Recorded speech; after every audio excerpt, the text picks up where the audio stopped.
कौन से मौज़ों पर मसा होगा और कौन से मौज़ों पे नहीं होगा, फिर मसा करने का तरीका क्या होगा, मसा करने का फ़ायदा हमें क्या हासिल होगा, और हम कब तक वुज़ू के अंदर पाँव धोने की जगह मौज़ों पे मसा कर सकते हैं। तो इस वक्त जो मेरे सामने ये मोज़ा है, ये लेदर का, चमड़े का बना हुआ है।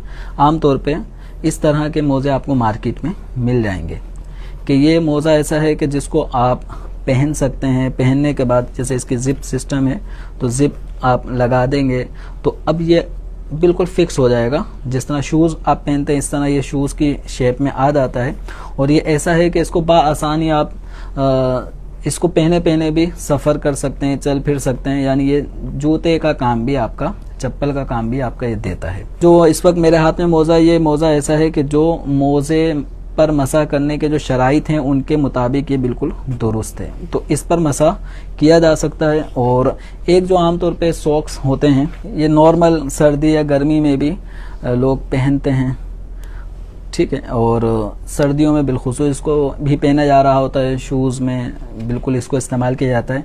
ये वाले जो मोज़े हैं इन पे मसा करना, यानी वुज़ू में पाँव धोने की जगह इस पे गीला हाथ फेर लेना, यानी इसको हम अपने पाँव पे पहना हुआ है और गीला हाथ इस पे फेर लेंगे, तो इस सॉक्स पे गीला हाथ फेरने से वुज़ू का जो फ़र्ज़ है पाँव धोने का वो अदा नहीं होता, तो ये वाले मोज़े नहीं चलेंगे। अच्छा, एक और आपको दिखाते हैं।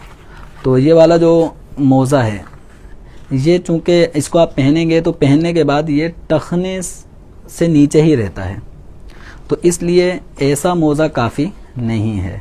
इसके लिए जो आपको पहले दिखाया है ये वाला मोज़ा कि जिसको पहनने के बाद टखने छुप जाएं, टखनों का छुपना ज़रूरी है। और टखने आमतौर पे इतने ऊपर होते हैं जो हड्डी होती है, तो इससे ऊपर भले ये जितना भी हो, लेकिन कम से कम इतना होना ज़रूरी है कि टखने उसमें छुप जाएं और उसको पहन के बासानी चलना फिरना आसान रहे। अब ये जो मोज़ा किसी ने पहनना है तो कब पहनना है, कब मसा करना है, तो सबसे पहले ये जहन में रख लें कि मोज़े पर मसा करने से पहले आपने पहले मुकम्मल तौर पर वुज़ू करना है। उस वुज़ू करने में दोनों पाँव जिस तरह बाकायदा धोए जाते हैं वो पाँव टखनों समेत धो लेंगे, यानी मुकम्मल वुज़ू कर लिया। मुकम्मल वुज़ू करने के बाद फिर आप अपने दोनों कदमों में आप ये मोज़े पहन लें। मोज़े पहन लिए। अब मोज़े पहनकर अब आपका जो टाइम ड्यूरेशन होगा तो वो मुकीम शख्स, यानी जो अपने शहर में मुकीम है, और मुसाफिर, दोनों के अंदर शरीयत मुतहरा ने यह फ़र्क रखा है कि जो मुकीम होगा वो 24 घंटे तक ये उसको ये रियायत है कि जब वुज़ू में पाँव धोने का मरहला आएगा तो ये मोज़े ना उतारे, पहने हुए मोज़ों में ही ये गीला हाथ फेर लेगा, तो उसका ये पाँव धोने का जो फ़र्ज़ था वो अदा हो जाएगा। अच्छा, जो मुसाफिर है, मुसाफिर के लिए शरीयत मुतहरा ने 3 दिन और 3 रातें ये वक्त मुकर्रर फरमाया, यानी इसको आप यूँ समझ लें कि ये 72 घंटे तक इसको ये रियायत हासिल है। अब ये कब शुरू होगा, ये 24 घंटे का टाइम मुकीम के लिए, मुसाफिर के लिए 72 घंटे का टाइम। तो ये मोज़े पहन लिए वुज़ू करने के बाद। अब जब वुज़ू किसी भी वजह से टूटा, आइंदा हमें वुज़ू करना है, तो अब मिसाल के तौर पे किसी ने 8 बजे वुज़ू किया है और वुज़ू करने के बाद ये पहन लिए रात 8 बजे, तो 2 घंटे बाद वुज़ू किसी भी वजह से टूट गया, तो अब 10 बजे से लेकर आइंदा आने वाली रात 10 बजे तक ये 24 घंटे मुकीम के लिए, और जो मुसाफिर है, मुसाफिर के लिए अगले दिन 10 बजे, उससे अगले दिन और उससे अगले दिन जो रात 10 बजेंगे, ये 72 घंटे का इसके पास टाइम है कि मुकीम शख्स आइंदा जब कभी भी जैसे फजर के लिए वुज़ू करना है तो फजर में ये मोज़े उतारने नहीं है, ये भी जहन में रख लें, ये पहने रहना है।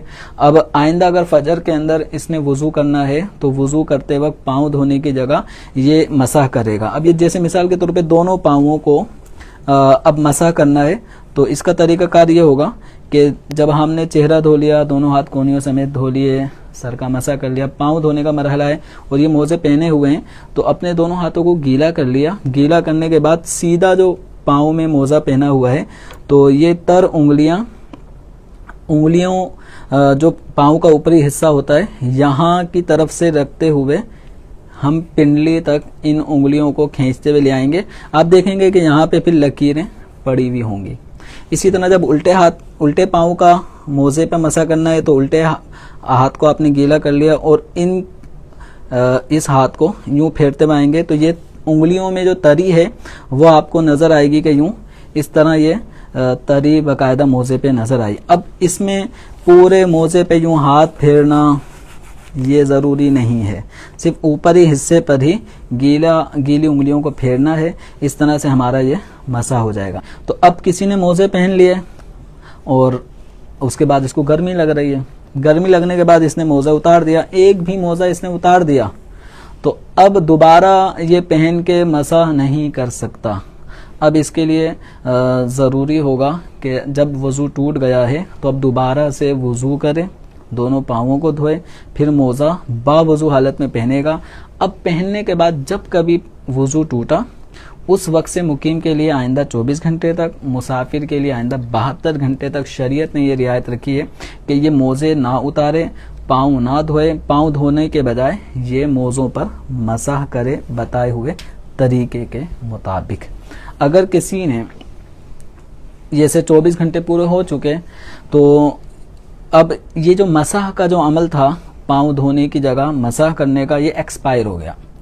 यानी किसी ने वज़ू किया, वज़ू सलामत है लेकिन ये टाइम ड्यूरेशन पूरा हो चुका है, तो अब इस सूरत में इसको दोबारा से वज़ू करने की हाजत नहीं है। इसके जो पाँव पे मसाह करने का अमल था वो ख़त्म हो गया।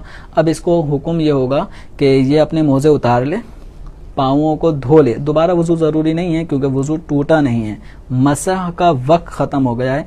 तो ये पाँव धो ले, पाँव धोने के बाद दोबारा से मोज़ों को पहन ले। इस तरह ये आगे सर्दियों में जो आमतौर पे पाँव फटने की लोगों को तकलीफ़ होती है तो इस तरह के मोज़े पहनने से इंशाअल्लाह पाँव भी महफूज रहेंगे और ये शरीयत मुतहरा की आपको आसानी भी हासिल हो।